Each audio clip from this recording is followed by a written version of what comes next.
So, welcome guys on our new week. It's your Senduza once again on our today's lesson concerning advanced level history. So today we have this topic we are venturing, or it's a revision. For instance, we are dealing with the end of week history paper 1 revision. That is, we have this question. This is our question. It is saying assess the impact of colonial labor policies on Africans between 1900 and 1930. This is an advanced level question which is focusing on colonial labor policies, and this question is usually found in section C of your history paper 1. Are we together? So each and every one us here must know these questions because they are much more important, and almost each and every year Zimsec will make sure that it will give you a question related to labor policies. Are we together? So what can we do now with this question? The question is saying assess the impact. So our major term here is assess. What is to assess? To assess is to take a closer look.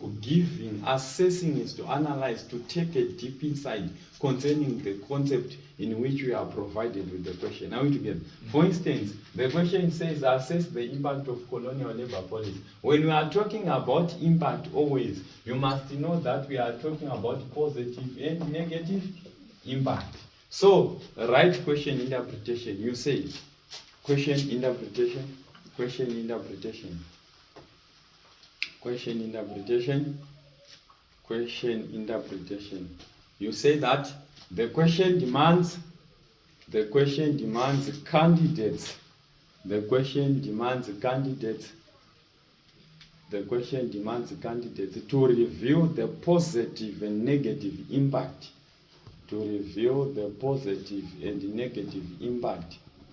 To review the positive and negative impact. To review the positive and the negative impact, the positive and negative impact of colonial labor policies, of colonial labor policies, of colonial labor policies. What were colonial labor policies? That's our first question. Are we together? Colonial labor policies, these were policies which were implemented by the white settlers. Are we together? These were laws and regulations implemented by the white settlers in order for them to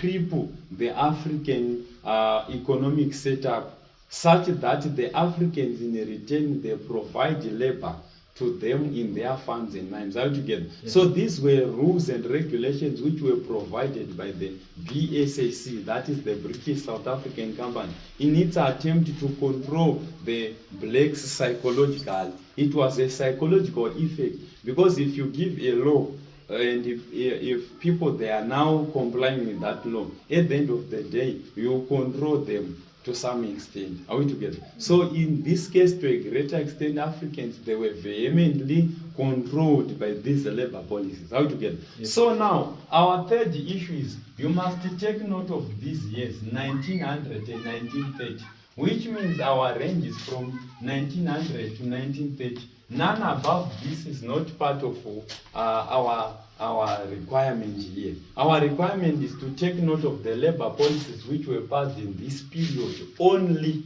Are we together? Mm-hmm. This is an NB, the most important thing not to take note of. Are we together? So now I want you to write labor policies. Labor policies between 1900 and 1930. Labor policies between 1900 and 1930. That's the first priority. In your exam, you draft your question, you write down labor policies between 1900 and 1930. The first and foremost labor policies is the Labor Bureau. Labor Bureau. Labor Bureau. Some they say 1900, some they consider it 1899. It depends with the textbook. Labor Bureau. After Labor Bureau of 1900, number 2 police, we have the Master and Servant Act. Master and Servant Ordinance Act of, this was of 1901. Number 3, we have Pass Law of 1902. Then after that we have African Labor Regulation Act. African Labor Regulation Act. This was an act of 1911. After that we have what we call the Labor Bureau of 1912.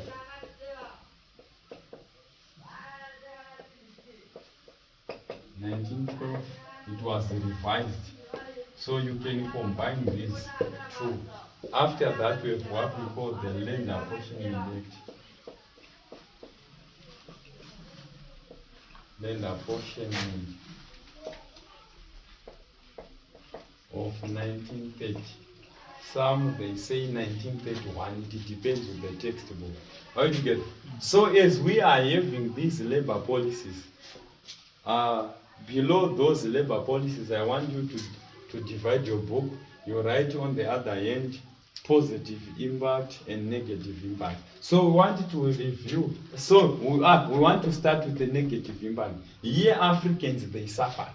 How to get? So the Africans, we cannot say they benefited, because as you can see, these labor policies, they negatively affected Africans, positively so negatively, politically, economically, and social. So we want to review the negative effects. How to get? Right.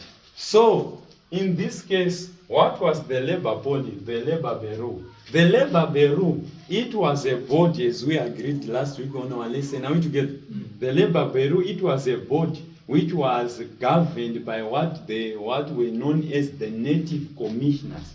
Who were the Native Commissioners? Native Commissioners, these were individuals which were stipulated or instituted by the BSS so that they can practice what is known as Chibaro system. Chibaro system, it was a system whereby the Africans were being forced, they were rounded up with the dogs, police boys of the white settlers, and they were forced to accept working contracts. How to get? So this was a negative effect. Why? Africans were manipulated their freedom, right?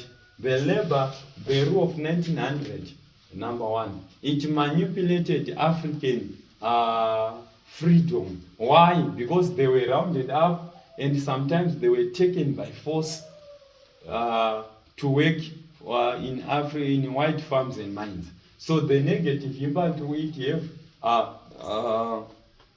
it manipulated their freedom. Next, it also crippled the African economic status. Why? The Africans, instead for them to work in their mines and their farms, however, they were forced to work in the mines and farms of the Europeans. Are we together?